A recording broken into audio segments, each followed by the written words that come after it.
Olá, meus irmãos, retornando. A internet hoje não está fácil, acredito que agora nós vamos conseguir.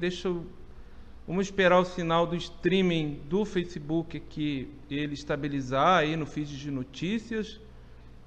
Eu sou Norberto Peixoto, com 1h30 de atraso.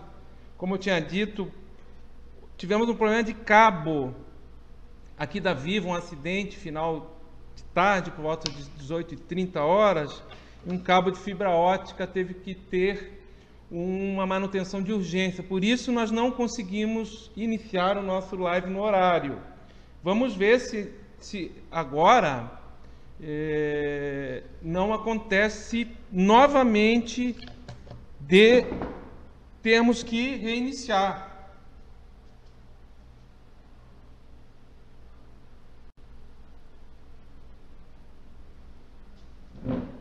Estou ali configurando a câmera, pessoal, a posição.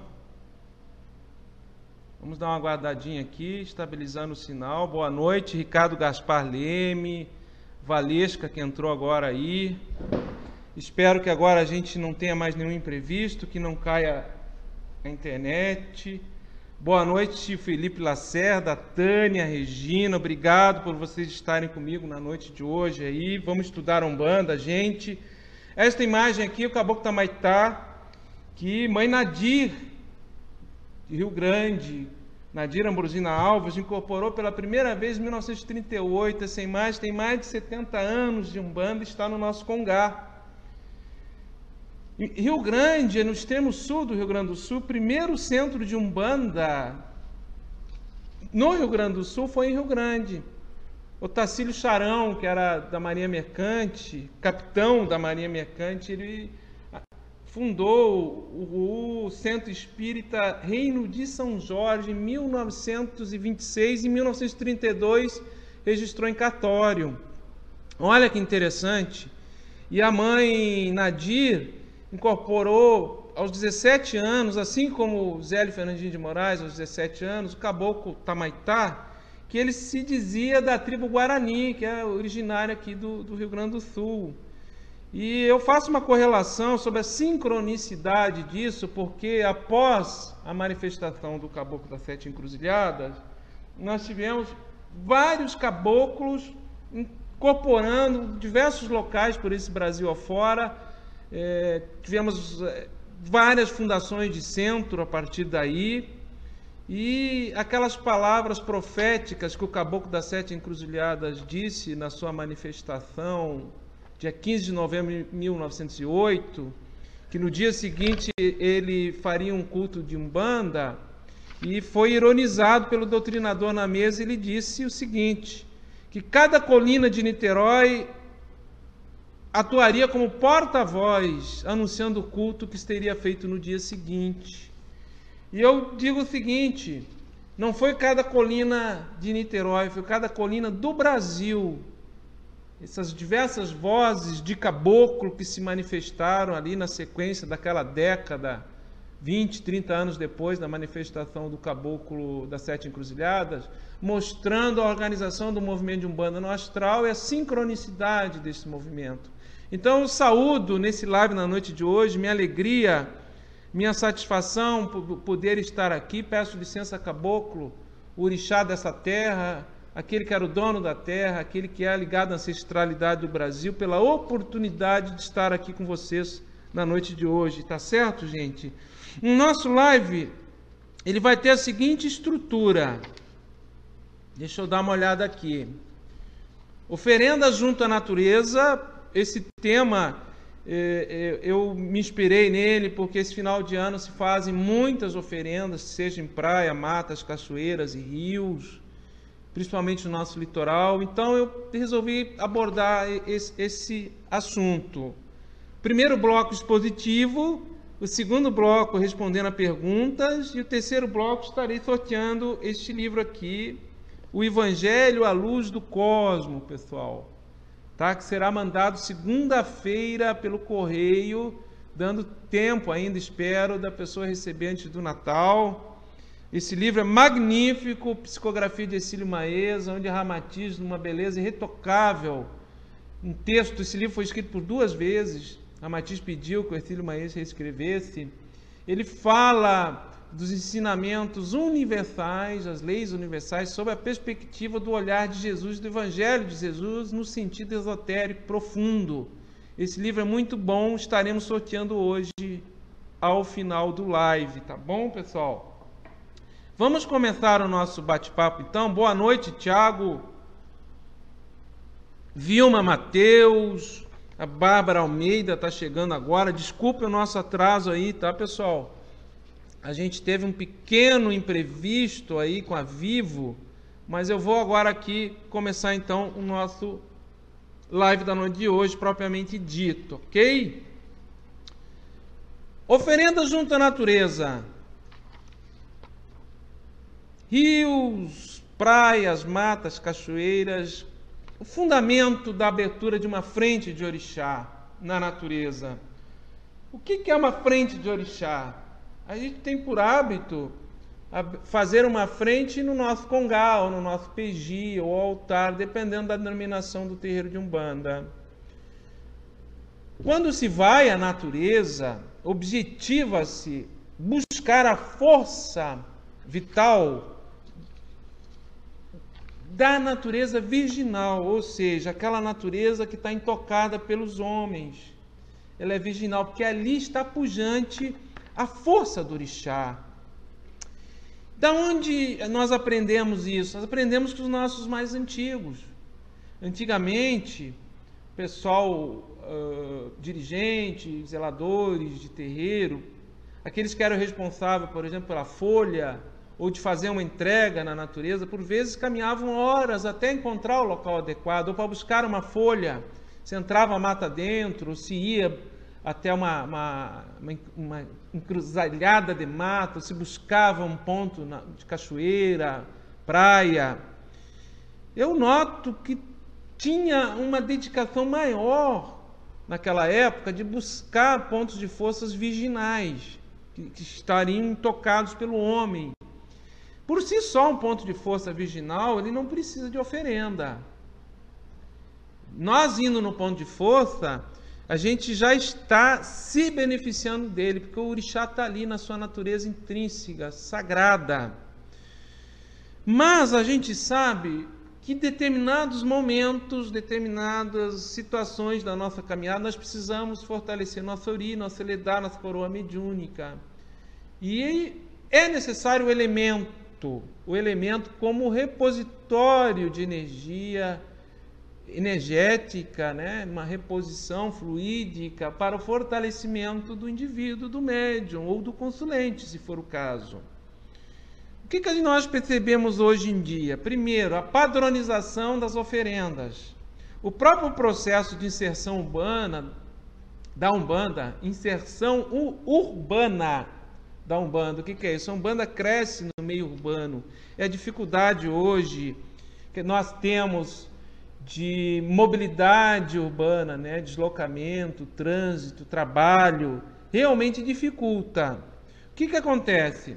A gente acaba indo fazer uma oferenda, uma entrega, um rito de final de ano, ou louvar um orixá, por exemplo, locais da natureza que estão profanados. Quando a gente vai numa praia, que essa praia tem entrega de esgoto, como nós temos aqui no litoral gaúcho, praias que a cada 200, 300 metros tem o esgoto saindo, é inconcebível eu pegar uma corrente ou ir ali fazer uma frente de orixá, um rito de louvação ao orixá, porque aquela energia está profanada, ela está negativizada, não é um ponto de força virginal, serve para a nossa fé, para o nosso agradecimento, mas para a ligação com o ponto de força com o orixá, eu questiono e coloco a nossa reflexão. Pré-requisito, dentro de uma tradição, aquilo que os nossos mais antigos nos ensinaram, que deveria ser um ponto de força virginal. Ok? Uma outra situação que eu observo, dentro desse fundamento de abertura de uma frente de orixá, no ponto de força da natureza, que eu vejo que está enfraquecido, está banalizado em alguns casos, por falta de instrução, seja de dirigente ou de sacerdotes, ou às vezes há realmente um desinteresse ou um desconhecimento Então não tem como você instruir algo se você não conhece esse algo, você ignora esse algo. Você aprendeu de forma equivocada ou não aprendeu, então há um enfraquecimento da transmissão de saber através de uma linha de oralidade que se enfraquece. E hoje o pessoal busca muito receitas prontas. Você vai numa flora, você pega a bandeja já pronta por orixá, com celofane, com papel artificial, tudo pronto, tudo industrializado. E as receitas de oferendas que seriam igual receita de bolo para todo mundo usar. Então, cabe uma observação que falta uma destreza e um olhar de maior acuidade no sentido da individualidade daquele ser, daquele indivíduo que está fazendo uma oferenda. Oferendas e ritos coletivos são válidos, sempre para a nossa gratidão, mas temos que saber o local, qual é o elemento que nós estamos usando, se ele tem fundamento, e dentro de um preceito, dentro de uma ancestralidade, o ponto de força do orixá ele tem que ser virginal, para que realmente a gente consiga se conectar e ativar, interagir e se beneficiar daquela força da natureza. Ok? Na visão de Norberto Peixoto, eu não sou dono da verdade. Boa noite, Júnior, a Marionice, a Cristina Schneider entrou agora. Daqui a pouco nós vamos ter o sorteio do livro Evangelho à Luz do Cosmo. Boa noite, Denis Nogueira. Ao final vou estar lendo os comentários, tá, Denis? O Márcio de Oliveira, Denise, Carla Sanches. Legal, pessoal, vocês estarem aí. Continuando aqui a nossa exposição, um outro aspecto que tem que ser observado é quanto à liberação do fluido, do prana, do elemento, do axé do elemento. Primeiro, quem é que precisa do axé do elemento? É oferendo o elemento que nós estamos fazendo. É o guia espiritual, é a entidade? É o orixá ou é o adepto? É o adepto.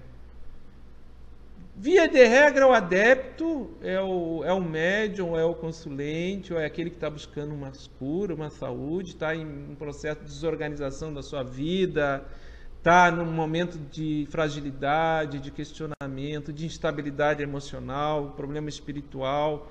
Então, a oferenda é para benefício do ser humano.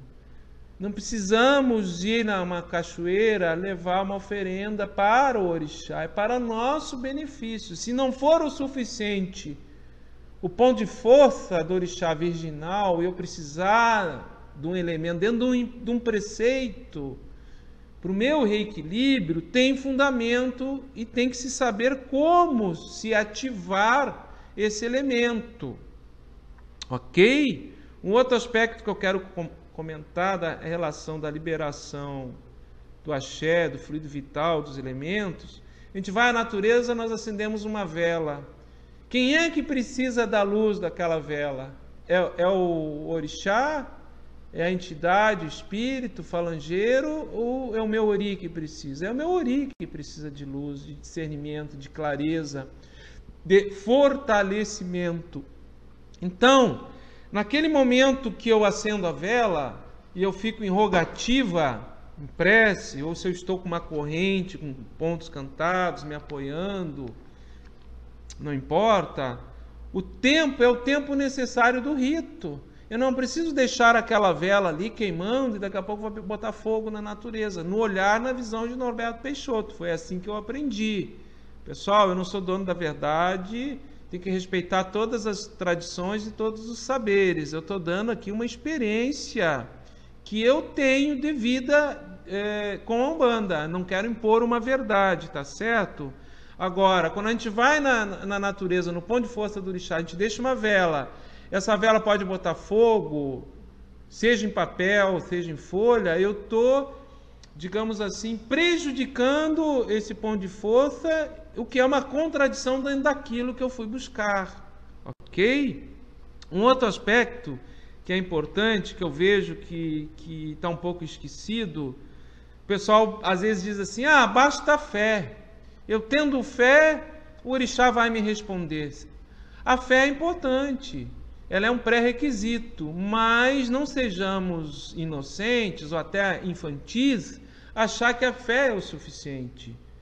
Para encantar, para dar um encantamento de um elemento. O que é um encantamento? São as palavras de consagração e encantamento que elas são propiciatórias para a explosão do duplo do elemento, do dupletério do elemento. A partir dessa explosão do dupletério, há uma dinamização, né, no éter, que tem uma repercussão que vai até o Orum, até o espiritual, onde os nossos guias atuam, e esse fluido é redirecionado para o consulente, para o indivíduo, para o médium que está fazendo a oferenda, ou para aquela corrente. Então, existe um fundamento, se requer uma cuidado, um conhecimento de qual elemento está se abrindo uma frente por orixá e qual é a intenção que está se buscando ao se consagrar, se encantar esse elemento. Se ele é individualizado, tem que se saber qual é o orixá que rege o ori daquele indivíduo, qual é o momento que ele está passando e qual é o tipo de energia em relação ao orixá, e qual é o caminho que está sendo indicado para se ativar, para se abrir para a sua saúde, para o seu equilíbrio, para a organização da sua vida.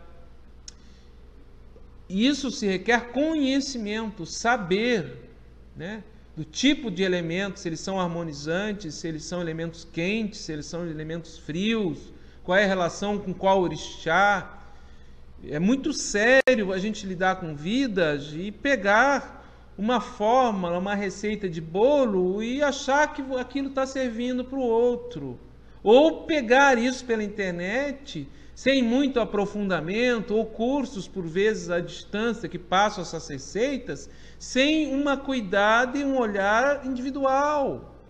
Não temos nada contra curso, não temos nada contra estudo, ensino à distância, muito pelo contrário. Nós colocamos a reflexão, a banalização do fundamento e a transmissão de um saber, sem ter uma responsabilidade de saber que momento aquele indivíduo está passando de vida e como é que a energia vai interagir com ele, se realmente é necessária aquela energia, se ele tem condição de fazer uma oferenda sozinho na natureza. A gente vê o pessoal ir em praia, ir em mata, subir em costa de morro, de cachoeira, sozinho, levando entregas. Mas quem orientou? Quem prescreveu? Quem é que deu aquela receita? As palavras de encantamento. Aquele indivíduo sozinho, ele tem condição de ativar o elemento, explodir o duplo etéreo com palavras de consagração, de encantamento, e isso vai ter efeito?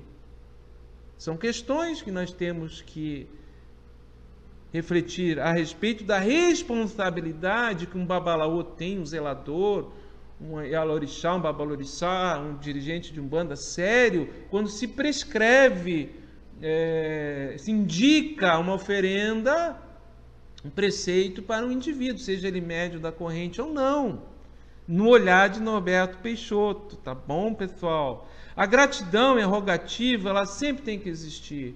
Porque se você não tem fé, você não vai ter gratidão, não vai ter rogativa, e aquilo se torna incipiente, quase que um placebo.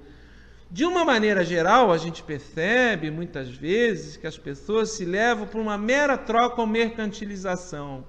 Você paga uma orientação, você paga uma oferenda e alguém faz por você. Ou mesmo você indo no ponto de força, e alguém faz por você. Isso não é o suficiente. Se tu não te sensibiliza e não abre o teu coração para aquela força sagrada, divina, qual é o efeito que isso vai ter? Uma mera troca, uma mera mercantilização? Não funciona assim. O orixá não responde desta forma, no olhar de Norberto Peixoto.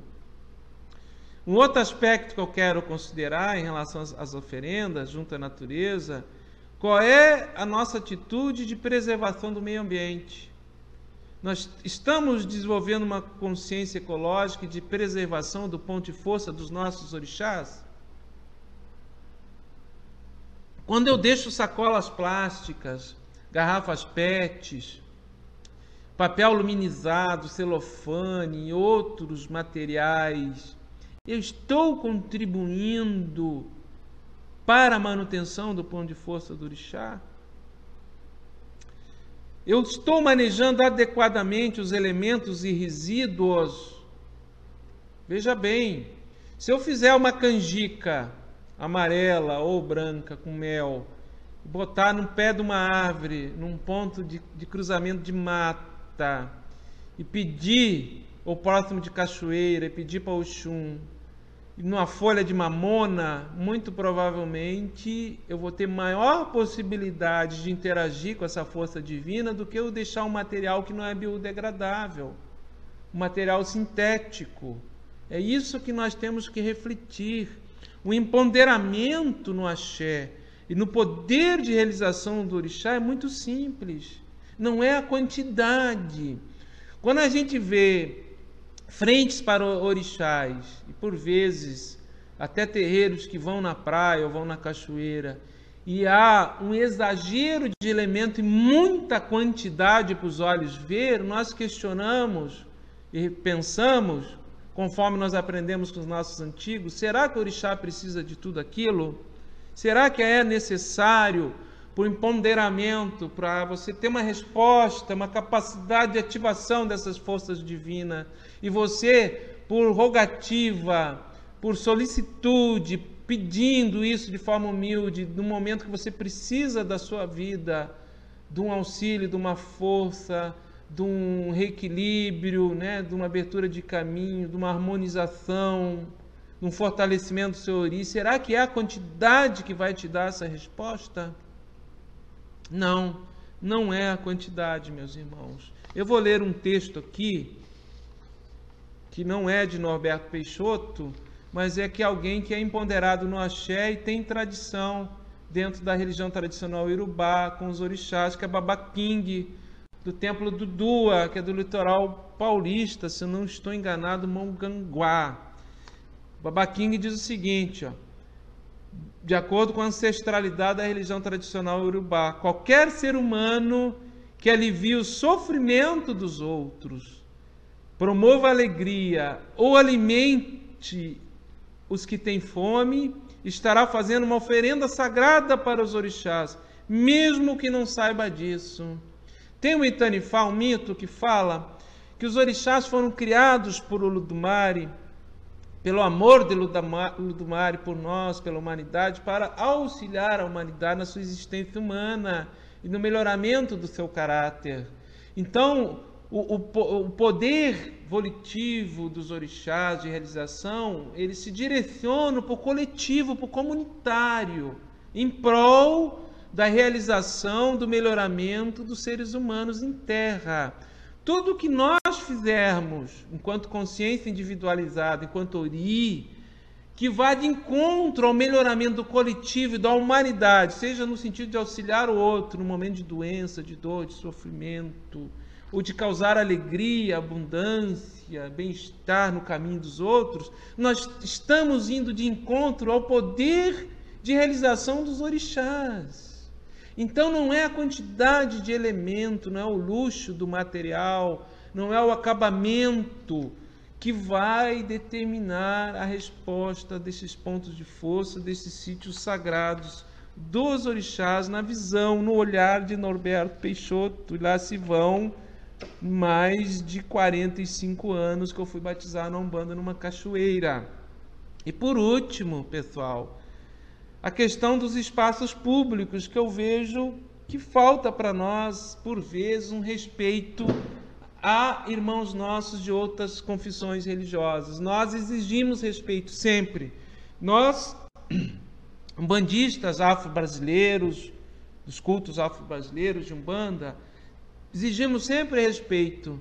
E, por vezes, nós temos razão. Nos desrespeitam, principalmente nos processos de intolerância religiosa. Agora, nós estamos respeitando os outros? Como é que é o nosso comportamento nos espaços públicos?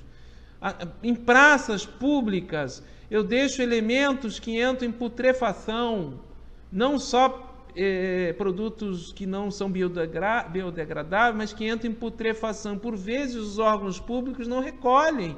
E, às vezes, naquele município, naquela praça, nem tem recolhimento público diário.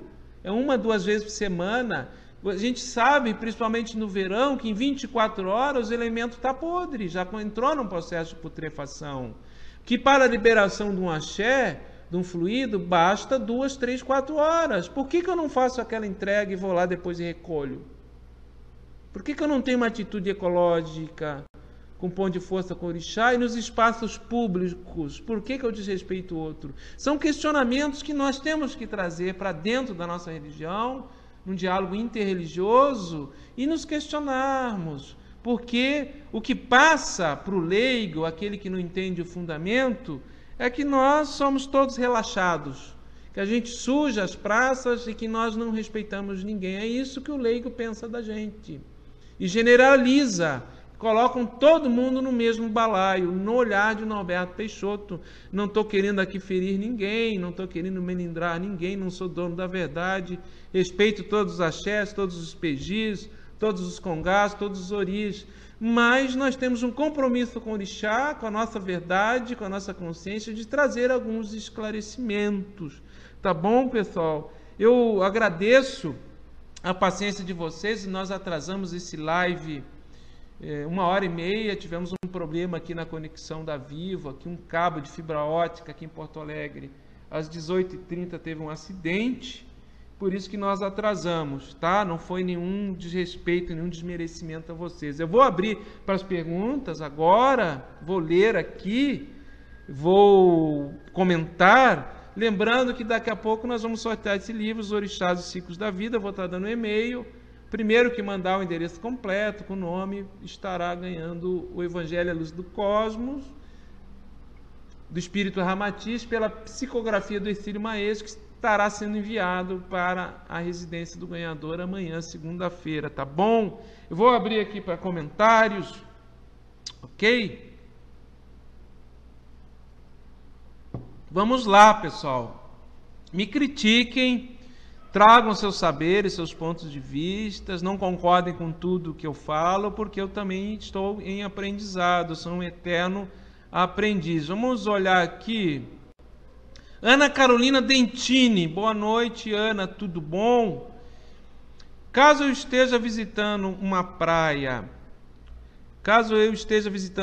ou cachoeira e ver restos de trabalho com humildade e respeito, eu poderia pedir licença e retirar? Levar para um local adequado? Olha, Ana, vou te dar a visão de Norberto Peixoto, tá? Tem que ver a sensibilidade do teu ori, isso tem cobertura espiritual para isso. A gente sabe que, por vezes, em elementos que estão em putrefação, nos pontos de força da natureza, dependendo de qual foi a rogativa, de qual foi o pedido que ali foi feito, eles estão negativizados, estão vibrando com uma energia densa negativa, ok? Então eu recomendo você conversar com o seu dirigente, com o seu sacerdote. A gente sabe que os irmãos que vão recolher em costas de morro, matas, o ponto de força da natureza, quando são de religião, eles vão com resguardo, vão com cobertura espiritual. É diferente dos órgãos públicos, porque os órgãos públicos estão cumprindo o seu trabalho. Isso no olhar de Norberto Peixoto. Aí nós entraríamos na seguinte questão: como é que pode um elemento estar no ponto de força do orixá, que é sagrado, e ele está negativizado, está com uma energia ruim? Não é pelo fato dele estar em putrefação, é pelo fato dos pedidos que ali foram feitos. Vamos ser sinceros, nem todos vão na natureza pedir o bem do outro. Nem todos vão na natureza pedir o melhoramento, levar alegria, pedir abundância, harmonização para si e para os outros. Nós sabemos que os seres humanos são capazes de usar o ponto de força do orixá e uma oferenda contrariando a abundância, a prosperidade e o melhoramento do outro, querendo fechar caminhos para o outro. Ok? Então, quando isso acontece, você ativa negativamente esse ponto de força, porque o orixá, o poder de realização do orixá, tudo o que afasta do melhoramento do coletivo e da comunidade, e do ser humano se afasta do poder de realização do orixá. Isso não depende de uma pessoa, de um indivíduo. Então, quando nós vamos num pão de força do orixá, fazer uma entrega, uma oferenda, aquela objetiva prejudicar o outro, desestabilizar um coletivo, causar desarmonia, enfermidade, eu me afasto do orixá e ali se apresento. Tem espíritos que vibram nessa mesma faixa de frequência, que se aproveitam desses fluidos, desse encantamento, desses elementos, para direcioná-los como fornecimento fluídico, energético, para intenções que não são, digamos aqui, equilibradas e harmônicas com o poder de realização do orixá, ok? Na opinião de Norberto Peixoto, eu não sou dono da verdade. Tá certo, pessoal? Vamos ver aqui se eu pego mais umas perguntas. Vamos ver aqui o Flávio Ramone. Olá, Flávio, boa noite. Ainda vemos muitas oferendas públicas em locais inadequados, ruas. Talvez a falta de informação e estudo de alguns adeptos responda a isso. Um congresso que reúna entidades, casas e adeptos sem intenção de codificação, mas com o intuito de ensinar temas básicos, com essa poderia ser uma alternativa. Sim, Flávio Ramone, pode ser, e nós já temos algumas federações de Umbanda fazendo isso. Aqui no Rio Grande do Sul, eu admiro o trabalho do Alfonsim, que é aqui de Canoas, que ele é presidente da Federação Afro-Umbandista do Rio Grande do Sul, a FAUERS. Eles têm uma cartilha que fala do manejo ecológico das oferendas dos orixás e toda uma postura em relação aos espaços públicos, orientando os adeptos das religiões afro-brasileiras de Umbanda. E eu acho muito bacana o trabalho deles de conscientização, de instrução. E temos outras lideranças aqui no Rio Grande do Sul também que trabalham nesse sentido, que eu não vou citá-las agora, não há necessidade. Então caminha por aí, sem querer impor uma codificação, um engessamento da nossa religião, mas é instruir os nossos adeptos, os médiuns, aqueles que estão por dentro dos terreiros, assistências. Quanto mais informação nós tivermos e mais nós divulgarmos isso, mais instrução, melhor a gente vai se comportar quando for fazer uma oferenda, for no ponto de força do orixá, ou na natureza, ou no espaço público. Obrigado, viu? Obrigado, Flávio Ramone, aqui pelo seu comentário. Um abraço, meu amigo, tá? O Paulo Márcio, me fale sobre as entidades, orientar a pessoas, os médios da casa. O Paulo Márcio está dizendo assim, quando a entidade de uma casa pede para os consulentes fazer as entregas, mas não, ou assistência, mas não ensinam como. Pois é, Paulo Márcio, isso é um problema seríssimo. E aí falta destreza do zelador ou do sacerdote de conversar com os médiuns sobre isso. Porque a entidade sabe. Agora, você passa uma instrução pela metade, você deixa a pessoa sozinha para fazer uma entrega, uma frente por orixá, ela deixa uma pipoca dentro de saco plástico, uma canjica dentro de saco plástico, copo plástico, vidro, bota uma vela, prende fogo nesse copo plástico. Então não tem fundamento nenhum e só serve para denegrir a nossa religião. Então, muito bem observado isso aí com você, que você disse, Paulo Márcio. Não é porque a entidade mandou fazer, se ela não instruiu como fazer, isso está feito, está capenga, está pela metade. Então não tem um fundamento essa entrega. Você entregar uma canjica no ponto de força da natureza amarrada dentro de um saco plástico, qual é o fundamento disso aí? Vamos refletir sobre isso. E a gente vê muito isso, inclusive em praças. Obrigado, Paulo Márcio, pelo seu comentário. Boa noite, meu irmão. Vamos ver se eu pego mais perguntas aqui. Carla Sanches, quando vou à praia ou à cachoeira, a passeio, posso levar um presente para o orixá? Pode, Carla, sim, e deve. A sua gratidão, o seu amor pelo orixá. Procure manter o pão de força do orixá limpo, não suje. Se você tiver a necessidade de elemento, leve uma coisa singela, uma flor, uma rosa, né? Uma oração. E mais singelo possível, mais natural ou possível, se você precisar usar um elemento, tá bom? Que não polua, que seja biodegradável, tá bom, minha irmã? Obrigado pelo seu comentário. O Pegon Elira aqui botou o nome dele e o endereço. O sorteio do livro, tá, Pegon? Vai ser por e-mail. Eu vou dar o e-mail daqui a pouco, tá bom, meu irmão? Não é aqui nos comentários, tá?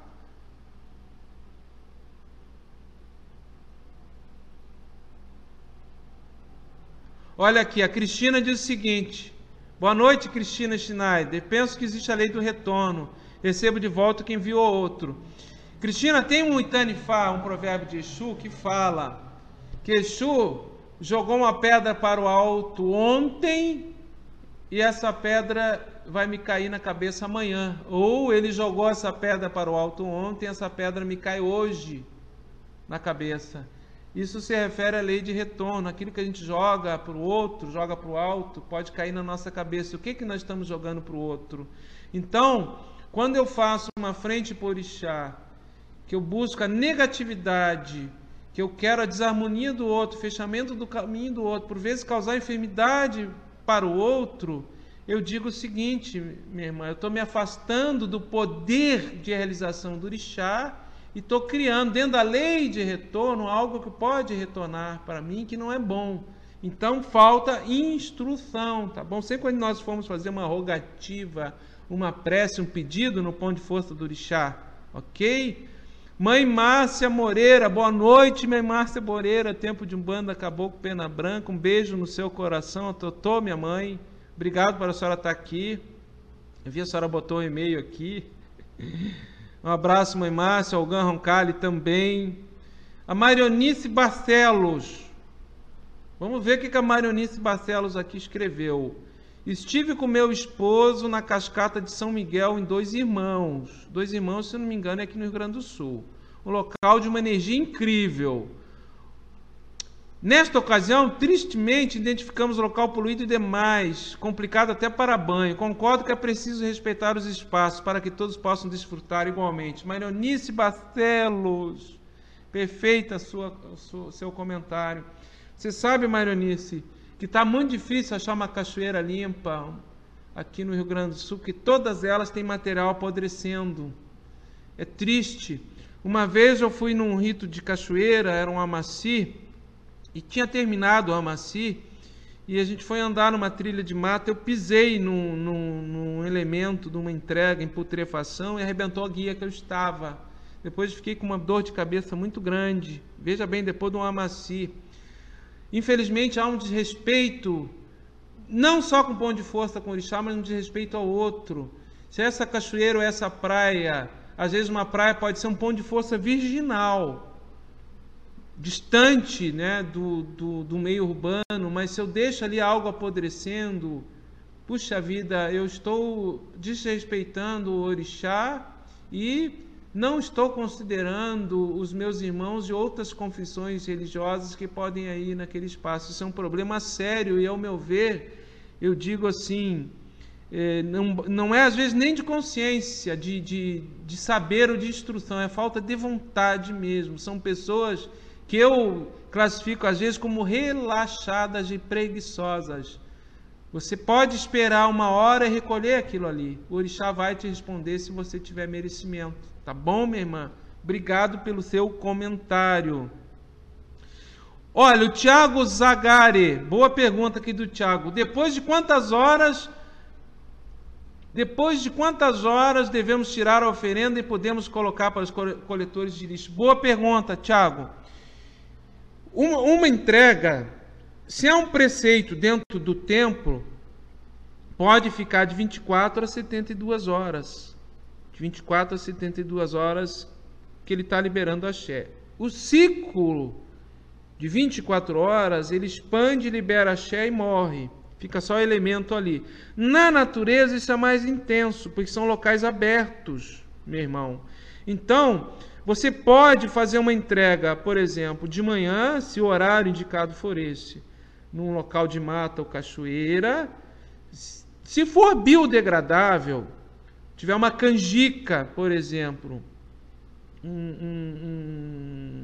uma canjica branca ou amarela com mel, numa folha de mamona ou de bananeira, você vai deixar isso num pé de uma árvore, num ponto na natureza, você vai acender uma vela se houver necessidade, vai liberar o curiador, a bebida, vai botar no chão, vai recolher o copo plástico, a garrafa, a vela pode ficar 2 horas acesa, 1 hora, 2 horas, você retira a vela, e o elemento, sendo biodegradável, ele vai se decompor naturalmente. O problema é o elemento quando ele é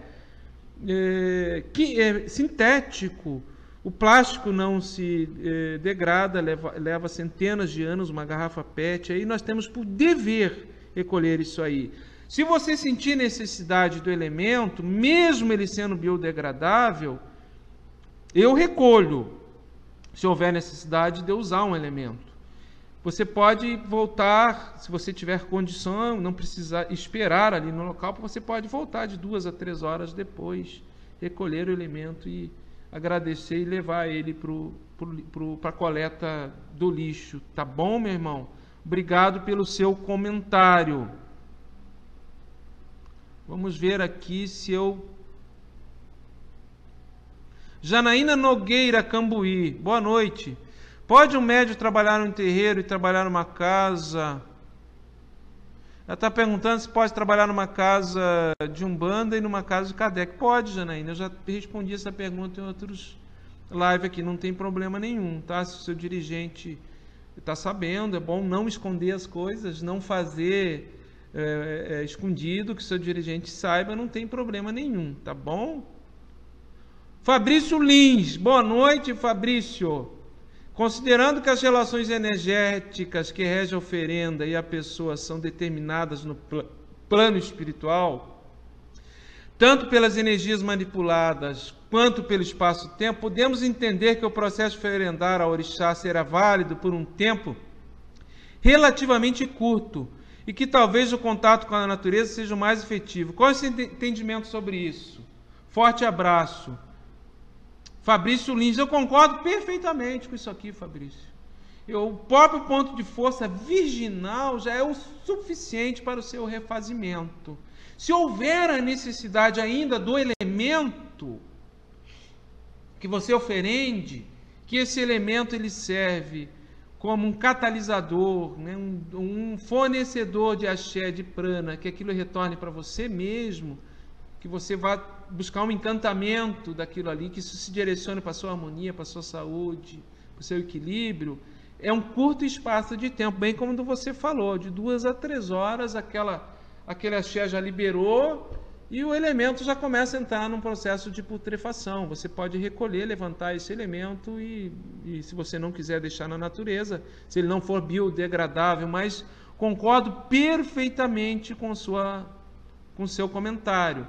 Só acrescentaria o seguinte: há determinadas situações de desequilíbrio psíquico, emocional e mediúnico até, que elas desregulam essas energias que nós vemos sensibilizados antes de reencarnar, como por exemplo nosso Eledá, nossa coroa mediúnica, nosso orixá de frente, o adjunto e o enfechamento energético que isso dá no nosso Eledá. Eu posso desequilibrar isso. E em determinados momentos eu preciso de alguns elementos para reequilibrar o meu ori que está desequilibrado e me fortalecer.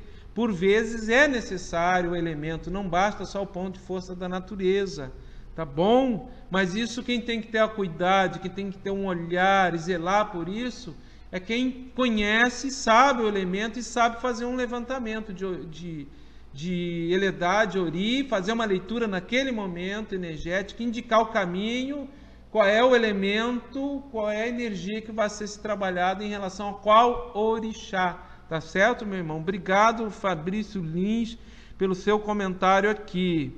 As perguntas estão boas, tá, pessoal?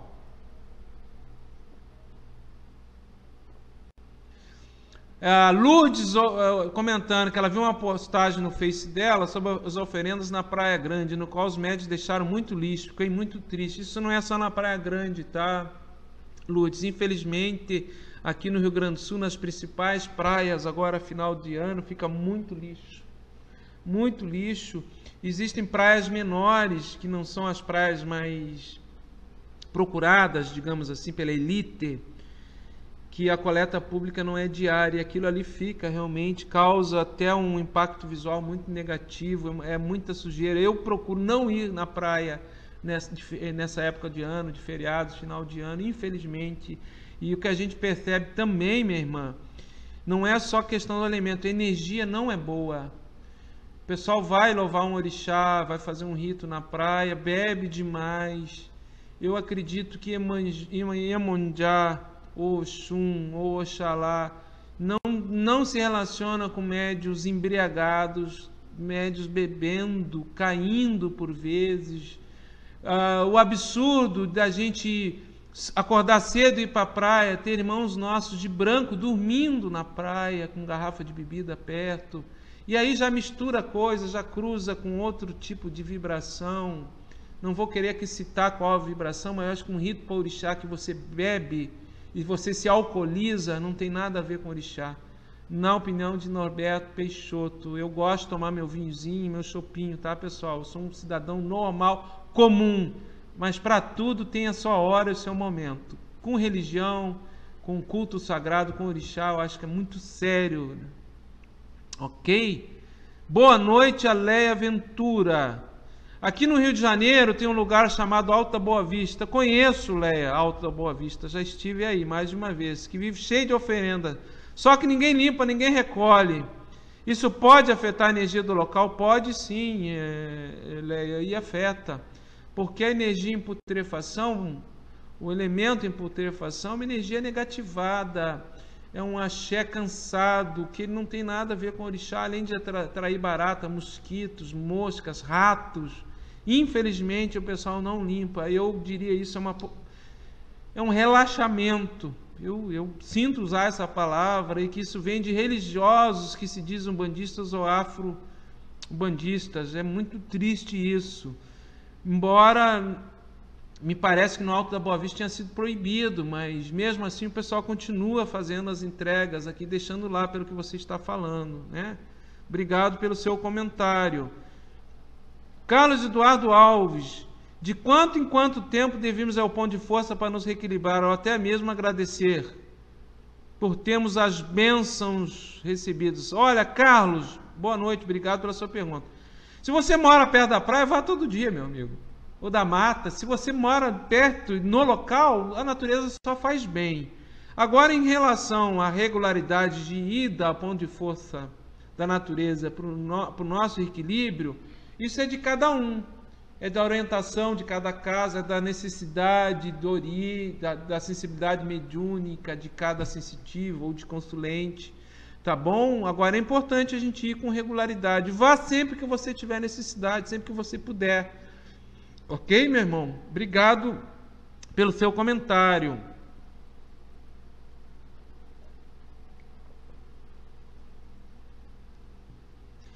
Ó, a Siluz pergunta, boa noite, Siluz, coloca a oferenda onde?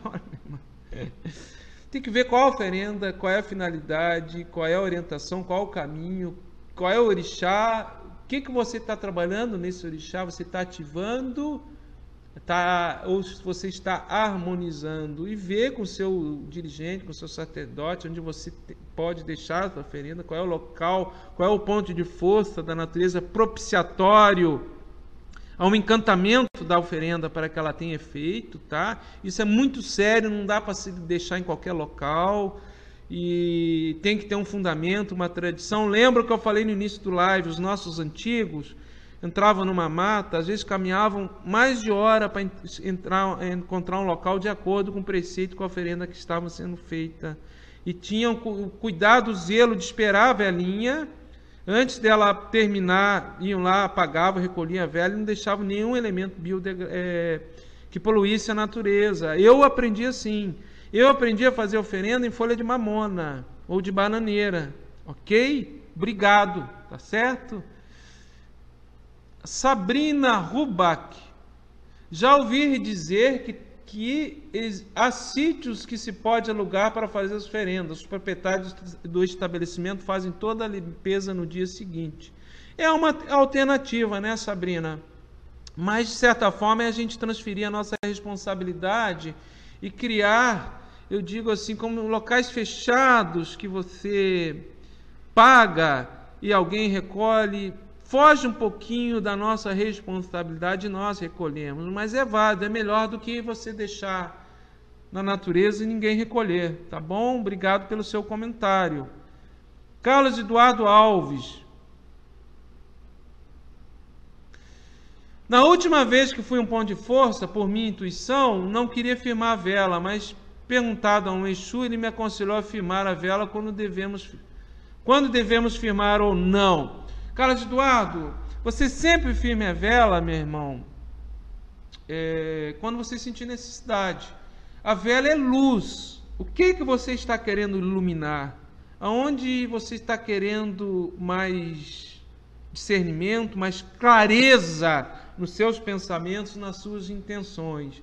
Você terminou a sua rogativa, você terminou a sua oração no ponto de força, você vai embora, não volta mais, pode apagar a vela e levar ela, tá bom? O momento de interação sua, de rogativa, de reza, de prece com o orixá, com o seu ori, terminou, tá certo, meu irmão? Obrigado pelo seu comentário, ok? Se você não sentir necessidade de usar a vela, não use. Nós temos a luz do sol, nós temos o ar em movimento, as folhas balançando, o canto dos pássaros, o barulho da água, a água em movimento, tudo isso são apoios mentais para nós elevarmos o nosso pensamento e fazermos a nossa rogativa. Tá certo, meu irmão? Obrigado pelo seu comentário. Olha, pessoal, daqui a pouquinho, já vou terminar o live, estarei sorteando esse livro, O Evangelho à Luz do Cosmo, de Ramatiz, pela psicografia de Ercílio Maes. Espero que chegue antes do Natal. Uma leitura maravilhosa, esse livro aqui é um espetáculo, ok? Muito bom esse livro aqui.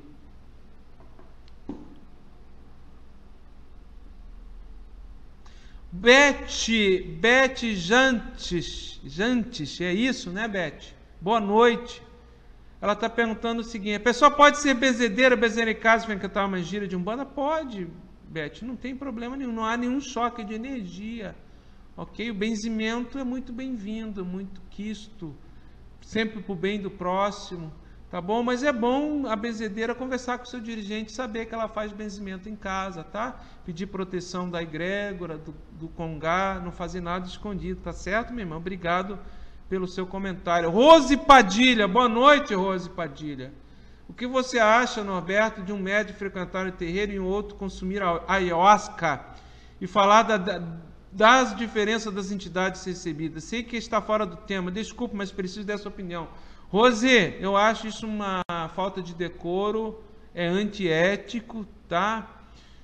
Se você frequenta o terreiro de Umbanda que não tem como fundamento o uso do ayahuasca, que é um indutor aos estados alterados de consciência, eu acho que primeiro quem está agindo dessa forma, não sei se não necessariamente, não quero dizer que seja você, eu acho que está quebrando com decoro, com respeito ao seu dirigente, ao seu congá, ao seu terreiro, e lamentável essa postura, essa atitude, esse tipo de comparação. Muito provavelmente deve estar dizendo que com a ayahuasca o transe é mais profundo ou mais intenso. É óbvio, é um indutor a estado alterado de consciência, e é muito sério, ao meu ver, o uso da mediunidade com indutores de estados alterados de consciência. Isso exige muita segurança, muita orientação, muita ética daquele que conduz esses ritos. A gente tem recebido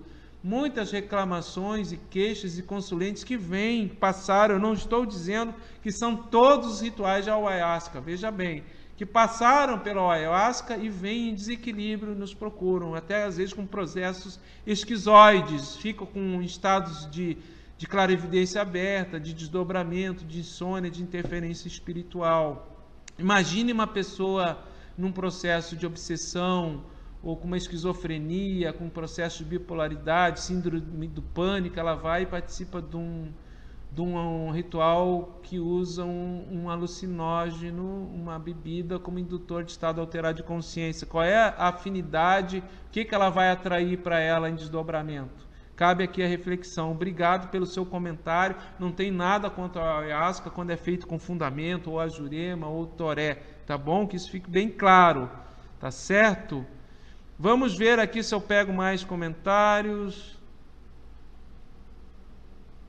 A Rose da Padilha aqui. Mãe Rose de Piracicaba. Obrigado, Mãe Rose. Eu respondi a sua pergunta. Espero ter contribuído com a sua reflexão. Tá bom, minha irmã? João Miguel Aliano, olá João Miguel, obrigado pelo seu tempo, conhecimento, área e benefício da Umbanda. Obrigado, João Miguel, eu me considero também um aprendiz assim como você, tá bom? Hoje, com o estudo de ressonância harmônica, a meu ver, respeitando a tradição antiga, podemos fazer uma oferenda em nossa própria casa e ir então ao local que gostaria de fazer a oferenda com toda a energia já conectada, e assim oferecer, agradecer o que foi feito. Somos energia. Pegon Elira, olha, o Pegon, eu tenho por hábito fazer as nossas frentes de orixá, nossas oferendas, dentro do nosso espaço sagrado, dentro da nossa casa. Eu não tenho feito oferendas, nem individual minha, nem com a corrente, fora do nosso espaço sagrado. A gente ritualiza, nós temos um ciclo de louvação ao orixá e falangeiro, que a gente louva todos os orixás ao longo do ano, todos. Desde os orixás ligados ao ar, orixás ligados ao fogo, terra, água, todo o ciclo de louvação aos orixás são feitos dentro do nosso espaço sagrado e dentro do princípio que você falou, nós somos energia e a sintonia, ela extrapola os limites materiais. A gente tendo o elemento que ele nos reporta ao ponto de força de uma Iemanjá, ou de Xangô, ou de Ogum, ou de Obaloaiê, ou de Oxalá, ritualizado dentro do espaço sagrado, a gente ofere essa conexão e o empoderamento, né, com o poder de realização com o orixá acontece, e se a gente tem merecimento e cobertura espiritual, é o nosso momento de dar caminho, da gente se beneficiar daquele axé, se harmonizando, se fortalecendo, a resposta vem, tá certo, minha irmã? Então concordo com a sua afirmação aqui. Não sou dono da verdade, tá? Não estou desmerecendo. Quem vai na ponte de força da natureza faz a oferenda com destreza, respeitando, não poluindo, não estou desmerecendo, tá certo? Vamos ver se eu pego mais algumas perguntas aqui. Mãe Márcia, boa noite, Mãe Márcia. O tempo de Umbanda acabou com pena branca lá. Boa noite, Olgan Roncalo, um abraço para vocês. Vamos ler aqui o comentário da Mãe Márcia. Aqui em Taubaté assumimos um compromisso junto à Prefeitura em manter a limpeza do cruzeiro da cidade, onde também realizaremos um trabalho de informação a respeito da importância da responsabilidade de manter os locais sagrados limpos. Que lindo, Mãe Márcia, essa sua iniciativa. Eu sei que a senhora também vai em Cachoeira, que a senhora realmente mete a mão e limpa, recolhe. Eu tenho admiração pela senhora, que o pai Obaloaiê, que o pai Omulu lhe dê sempre cobertura espiritual, minha mãe, que a senhora continue dando esse exemplo de preservação ecológica da natureza. Um abraço a todos os irmãos do Tempo de Umbanda Caboclo Pena Branca, a esse chão sagrado. Muito obrigado, Mãe Márcia, pela sua participação aqui, pelo seu exemplo, tá bom? Vamos ver aqui os demais aqui, quero ver se eu pego alguma pergunta aqui. Carlos Eduardo Alves, boa noite, Carlos, seja bem-vindo. Devemos recolher até as oferendas, mesmo feitas de frutas, que é um elemento que vai se fazer em pouco tempo. Olha, Carlos Eduardo, veja bem, não é que a gente deva recolher todos. As frutas, elas vão se decompor, elas vão retornar à natureza, elas são biodegradáveis. Eu digo sempre assim, procurar ver aonde você vai deixar essas frutas. Se você deixar num espaço público, numa praça, ela vai apodrecer, é preferível que você leve para uma creche, que você leve para uma instituição de caridade, que você faça algum trabalho assistencial doando esse alimento, no meu olhar, no olhar de Norberto Peixoto. Se a fruta ela tem uma necessidade de um preceito para o seu reequilíbrio, para a sua saúde, é uma outra situação, tá bom? Procurar usar sempre alimento, no caso aqui fruta e outros, com equilíbrio, não é o excesso. Eu vejo ritos em praia, muito elemento, muita comida, muito material, e eu me pergunto, quantos estão passando fome e não têm que comer em casa? E dentro daquilo que foi dito aqui no início, você propiciar alegria, ou você dar alimento para quem tem fome, você está fazendo uma oferenda para o orixá. Tá bom, meu irmão? Obrigado pelo seu comentário, tá? Carlos Eduardo, boa noite para você. Tânia Regina. A Tânia Regina está dizendo o seguinte, que ela vive fora do Brasil e que é muito difícil fazer uma oferenda. Leva penalização. Qual seria a outra alternativa? Tânia, vá na natureza e se conecte com o ponto de força do orixá. Observe o raio do sol, a brisa batendo nas folhas, o canto dos pássaros, a água em movimento. Bote os pés no chão, na terra. Sinta a energia, o magnetismo do planeta. Abrace uma árvore, minha irmã. Tá bom? Que você estará se conectando com os orixás.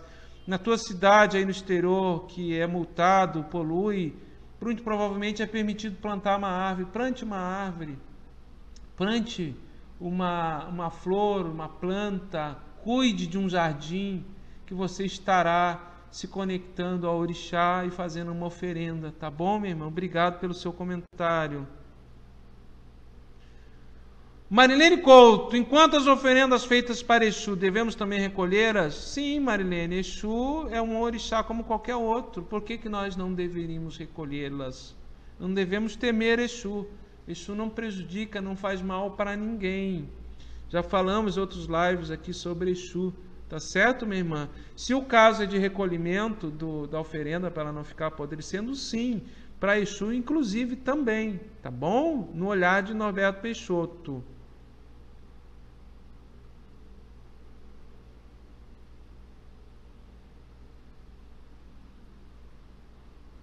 Renato Carlos Dias. Estudo a Umbanda por conta. Não frequento nenhum terreiro. Tenho já alguns guias em trabalho e me foi passado, por exemplo, pelos meus próprios guias, fazer a casa de Exu e da Pombagira. Tenho o Baloaê como orixá de cabeça, Inhaxã como adjunto e Xangô como enredo. Algum problema nisso? Renato, como é que você ficou sabendo de tudo isso? Os teus guias te orientaram, você sozinho? Pense a respeito, meu irmão.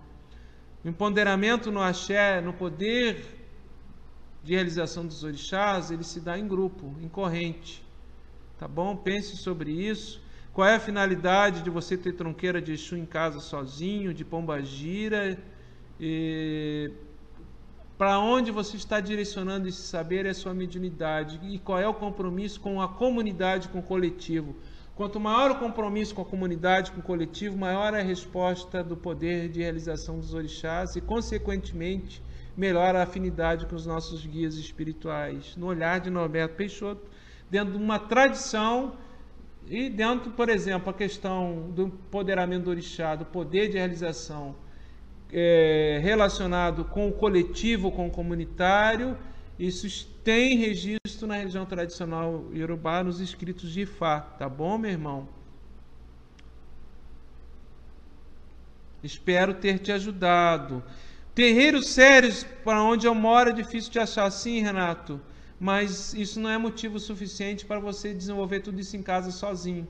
Tá bom, meu irmão? Procure, reflita, pense, tá? Qual é a intenção da sua mediunidade em prol da comunidade e de uma coletividade, tá certo? Obrigado, que você tenha luz no seu ori, que você tenha discernimento, clareza mental e, acima de tudo, muita humildade para o intercâmbio com o mundo espiritual, com os orixás. Tá bom, Renato Carlos Dias? Obrigado pelo seu comentário. Márcia Sasso. Norberto, não sou da Umbanda, mas sonho às vezes com os orixás, Manjá, Oxum e Xangô. Inclusive sonhei que estava cantando um ponto de Xangô, que foi criado durante o sonho. Normal, ô Márcia Sasso.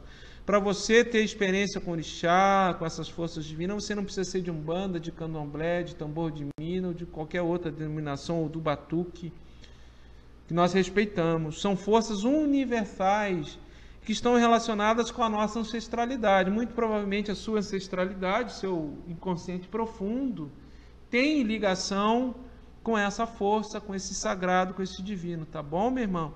Se você sentir necessidade, em um determinado momento, procure uma agremiação, um terreiro, um agrupamento que seja ético, que haja uma orientação, né, elevada para o melhoramento do seu como ser humano, como médium, né, como sensitiva, se for necessário, tá bom? Muito obrigado pelo seu comentário.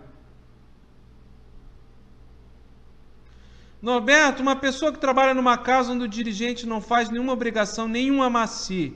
Leia Ventura, olha, Leia, isso aí se acomoda dentro da liturgia dos ritos de cada casa, tá certo? O fato de não ter o elemento, não ter nenhum ritual, não quer dizer que não tenha um amparo espiritual ali, a força do orixá, tá bom?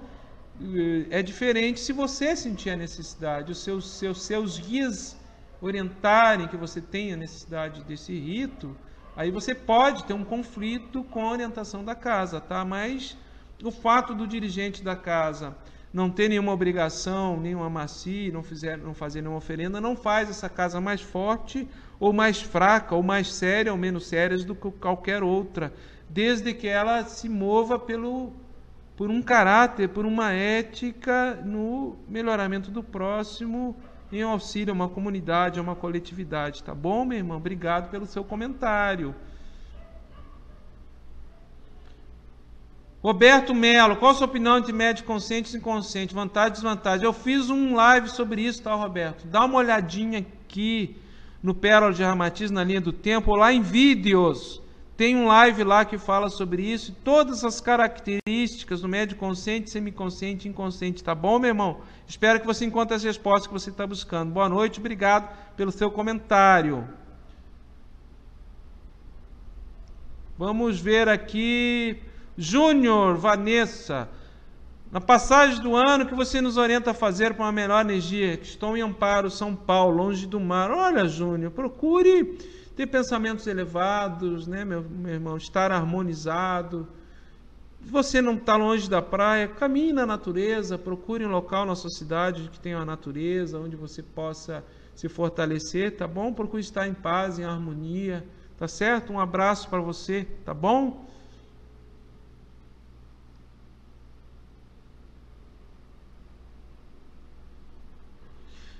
Bom, vamos ver aqui. Ângelo Jesus, boa noite, Ângelo. Ogum Xoroquê, isso, né? Ele perguntou Xiroquê, mas deve ser Ogum Xoroquê. Ogum Xoroquê, é o orixá Vodum. Originalmente é Vodum, meu irmão. Ele é Vodum, ele é Jeje, tá? Da cultura Fon. E ele é sincretizado com Ogum em algumas umbandas praticadas no Brasil. Eu tenho simpatia por Ogum Xoroquê. E em alguns candomblés ele é sincretizado com Ogum, tá? Mas originalmente ele é Jeje. E na junção que houve em África, num território Jeje que foi tomado pelos Yorubás, ele foi absorvido, foi sincretizado. Eu falei esse dia sobre isso, inclusive sobre Chapanã, tá bom? Que também é um Vodum e veio sincretizado para cá como orixá. Ok? Muito obrigado pelo seu comentário. João Miguel Aliano. Boa noite, João. Ouvi um Exumirim dizer que o que nós fazemos na verdade, troca. Que para ele a oferenda ideal seria uma forma de doação de sentimento e elevação espiritual do que propriamente do solido das oferendas em si. O que dizer? É verdade, João Miguel. Toda oferenda ela acaba sendo uma troca. Isso não quer dizer que seja deletério, que seja negativo. Às vezes há necessidade de um elemento. Por exemplo, o amaci, que nós usamos as folhas, né? Uma fruta que a gente bota na frente do congá, uma flor. Então, necessariamente não quer dizer que esteja se fazendo uma barganha em prol daquela material que está sendo oferecido, tá? Mas, em essência, todo orixá, todo falangeiro, em essência, ele não precisaria do elemento. Somos nós, o nosso orique médio, que por vezes precisamos, tá bom, meu irmão? Obrigado pelo seu comentário, tá? Cristiano Neto, sempre vejo seus vídeos, comecei a comprar os livros. Gratidão por compartilhar seu conhecimento. Obrigado, Cristiano Neto. Luz para seu Ori também, tá bom, meu irmão? Bárbara Almeida, boa noite. Sendo eu mulher, só posso trabalhar com minha mãe de cabeça? Não posso trabalhar com o pai? Olha, Bárbara Almeida, eu desconheço esse fundamento. O orixá, ele não está ligado a gênero. Para o nosso entendimento, nós entendemos Iemanjá como um Iabá, uma mãe, ou Oxum, né? Mas, em essência, os orixás não se vinculam a gênero. Então, não tem problema nenhum. Você pode ser mulher e manifestar uma força relacionada a um pai, né? Um Xangô, a um Ogum, mais, digamos assim, quente, mais masculina. E o contrário é verdadeiro. Assim como também a força do orixá ou do falangeiro não interfere na nossa sexualidade, nas nossas escolhas, tá bom? Nós não vamos nos tornar mais afeminados ou mais masculinizados por manifestarmos ou darmos passividade para uma mãe ou para um pai de cabeça, tá bom, minha irmã? Obrigado pelo seu comentário, isso no olhar de Norberto Peixoto, tá? Pessoal, nós estamos fazendo 1 hora de live, eu vou encerrar, tá? Eu acho que está bom tamanho. Obrigado pela paciência de vocês. Hoje nós nos atrasamos. Caboclo Tamaitá está aqui. Nosso agradecimento, tá, pessoal? Eu vou ir aqui para o sorteio. Vamos ver aqui uma última pergunta do Ângelo Jesus, entrou agora. O que o Ângelo está dizendo? Algumas religiões de sentido esotérico falavam que quando o médium recebia um orixá, este deixava a aura do médium com buracos. O que poderia comentar? Não é orixá, tá, Ângelo? Não é possível nenhuma entidade umbanda deixar os médiuns com buraco, tá certo, meu irmão? Isso não é possível. Então temos que ver que orixá é esse, tá certo? Obrigado por você, pelo seu comentário. Vamos ao sorteio do livro. Já vi que teve gente que já mandou e-mail. Não vale, tá, pessoal? Não vale mandar antes, tá? Ana Cristina Melo Costa aí mandou o e-mail. Já vi que entrou aqui no meu painel, tá, Ana? Guarde um pouquinho. Senão não é justo, tá, minha irmã? O momento que eu liberar aqui, aí tá servindo, tá bom? Tá valendo. Esse livro aqui, Os Orixás Ciclos da Vida, de psicografia de Ercílio Maes, pelo médio... de Ramatiz, pelo médio Ercílio Maes, excelente esse livro aqui, o Evangelho à Luz do Cosmos. Ele fala dos ensinamentos universais sobre a lei do cosmos na perspectiva do Evangelho de Jesus, tá bom? Então, meus irmãos, a partir de agora, quem mandar, o primeiro que entrar, o e-mail é o seguinte: livrariadotriângulo@gmail.com. A partir desse momento, não valeram os anteriores. Já recebi 3 aqui anteriormente, não valeram. A partir desse momento, vai estar ganhando aqui, ó. Entrou o da Paloma aqui. Olha aí, ó. Paloma, acabou de entrar o e-mail dela. Vamos olhar aqui. Na verdade, está no nome de... A Paloma Latcherny mandou, mas a ganhadora é Priscila Madeira Soares, Rua General Espírito Santo, Cardoso, número tal, Tijuca, Rio de Janeiro. Parabéns, Paloma. Veja bem, todos os sorteios que nós fizemos foi o Rio de Janeiro que ganhou. Obrigado ao pessoal do Rio de Janeiro que prestigia o nosso trabalho, que está aí com os nossos lives, tá bom? Obrigado a todos vocês que participaram. Nós nos atrasamos um pouquinho porque tivemos um problema aqui com a Vivo, né? Um cabeamento de fibra ótica deles, que teve um acidente aqui em Porto Alegre, tiveram que fazer uma manutenção de urgência.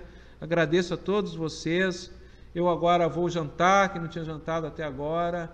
Gratidão, muito axé. Não sou dono da verdade. Meu respeito a todos os axés, a todos os oris, a todos os pejis, a todos os congás. Espero ter contribuído um pouco mais para a preservação do meio ambiente, dos pontos de força do nosso orixá e para o desenvolvimento da nossa consciência ecológica e de quais são os fundamentos dentro de uma tradição que a gente se relaciona com os pontos de força dos orixás.